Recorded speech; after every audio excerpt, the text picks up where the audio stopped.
तुमने देखा वृंदावन में नारद और भक्ति का मिलन हुआ। भक्ति देवी बड़ी दुखी हैं। और भक्ति देवी क्यों दुखी हैं? क्योंकि भक्ति तो जवान है, पर उनका बेटा ज्ञान और वैराग्य बूढ़ा है। भक्ति जवान है, खुश हो जाती।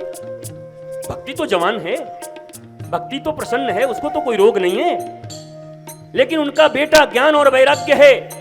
ज्ञान और वैराग्य के दुखी होते हुए भक्ति भी कभी सुखी नहीं हो सकती। इसलिए मैं कहता हूं, भक्ति के साथ साथ गुरु के ज्ञान की बहुत जरूरत है। गुरु के ज्ञान से ही भक्ति टिकेगी। नहीं तो अजामिल की भी भक्ति थी। गया था जंगलों में लकड़ियां लेने के लिए, अपने गुरु और अपने पिता के लिए समिधा की लकड़ी लेने गया था। हवन होने थे। वहां जाकर किसी एक ऐसे विभत्स दृश्य को देख लिया, एक वेश्या को देख लिया, किसी के साथ रमण करते हुए बुद्धि विकृत हो गई, लकड़ी भूल गया, उसी वेश्या के पीछे पड़ गया और फिर उसी से विवाह कर लिया। भक्ति टिकी नहीं, ज्ञान नहीं था। कई लोग कहते हैं गुरुजी मेरे में तो भक्ति है। बेटा टिकेगा तब न, टिकाऊ नहीं है। आई तो है पर वो चली भी जाएगी। रंग महल के 10 दरवाजे, ना जाने खिड़की मेरी कौन सी खुली थी। मोरे ठाकुर निकस गए, मैं तो खड़ी। बाद में गाओ, नहीं तो आज केवल गाना ही गाना हो जाएगा। लोग कहेंगे बाबा कम गाना ज्यादा है, गाना ज्यादा गाता। पर मैंने तुम्हें समझा दिया, ये गाना अगर राधा और कृष्ण के लिए है, थोड़ा और साउंड कम करो भाई। It's very prominent. जब मैं बोलूं तो मुझे प्रोमिनेंट होना चाहिए, और जब संगीत हो तो संगीत प्रोमिनेंट होना चाहिए। जब विवाह में जाएं तब जाकर के बोलें कि वाह वाह वाह, मन प्रसन्न हो गया, बार बार ये दिन आए। पर किसी के यहाँ कोई मर गया हो, जाके बोलिए कि बार बार ये दिन आए, जूते से मारेगा उठाकर।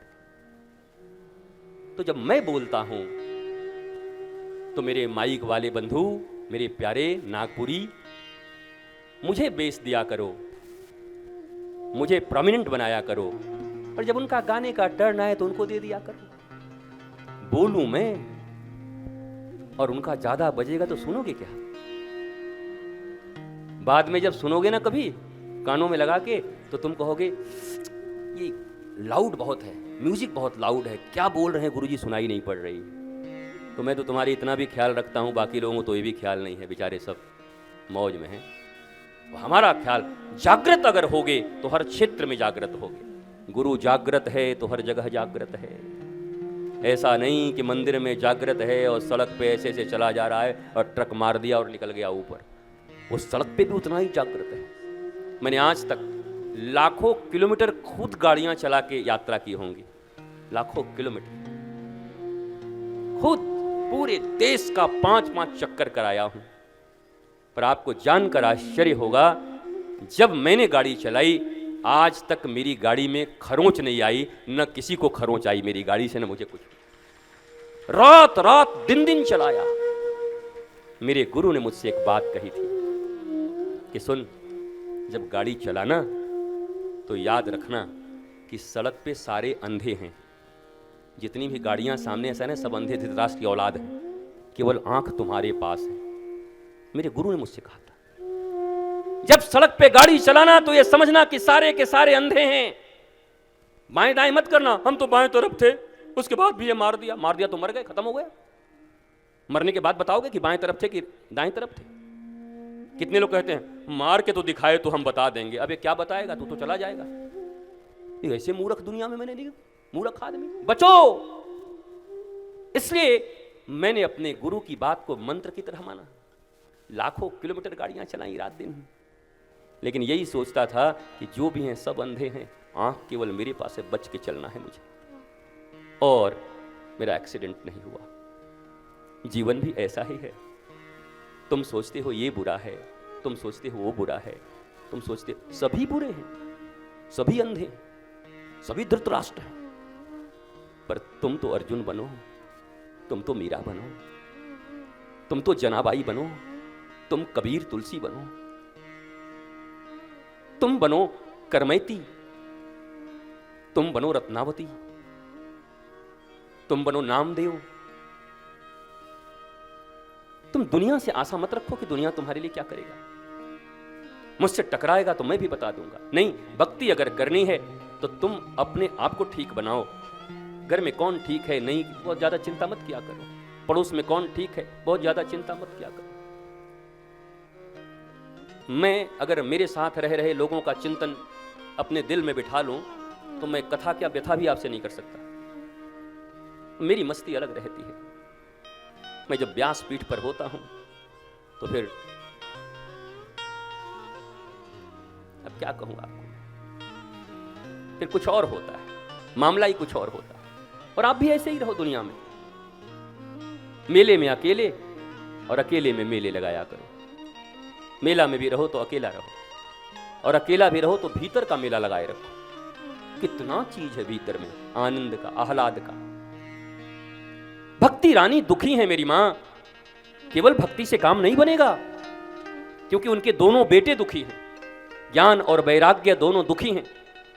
और मजे की बात है, उनको वेद सुनाए गए, वेदांत सुनाए गए, गीता पढ़ा गया, पर वो दोनों जगे नहीं। श्रीमद् भागवत अगर कोई ठीक से पढ़ ले तो उसका कॉन्सेप्ट क्लियर हो जाएगा। उसको किसी प्रश्न की उत्तर मिलने की फिर बाकी न रह जाएगी। उसके जीवन में कोई प्रश्न बाकी न रह जाएंगे।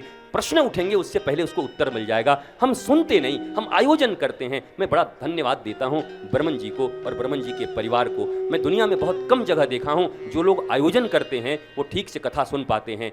मैंने आज देखा बर्मन जी को कि बर्मन और बर्मन जी का परिवार जब तक आयोजन उधर होता रहा तब तक तो मूल कार्यकर्ता बने रहे, पर जैसे ही कथा शुरू हुआ पक्का श्रोता बन करके बैठ गए कि भैया इसी के लिए तो इतना बड़ा आयोजन किया हूं, अगर अभी भी कार्यकर्ता बना रहा तो चूक जाऊंगा। क्योंकि मैं दुनिया में सबसे ज्यादा दुर्भाग्यशाली आयोजकों को मानता हूं। आयोजक लोग दादागिरी में ही रह जाते, आयोजन में ही रह जाते। पानी नहीं आया, पंडाल नहीं आया, हे भगवान हे भगवान। 7 दिन के बाद क्या बोला? बोला हम तो कुछ नहीं सुन पाए, थक गए, भाड़ में।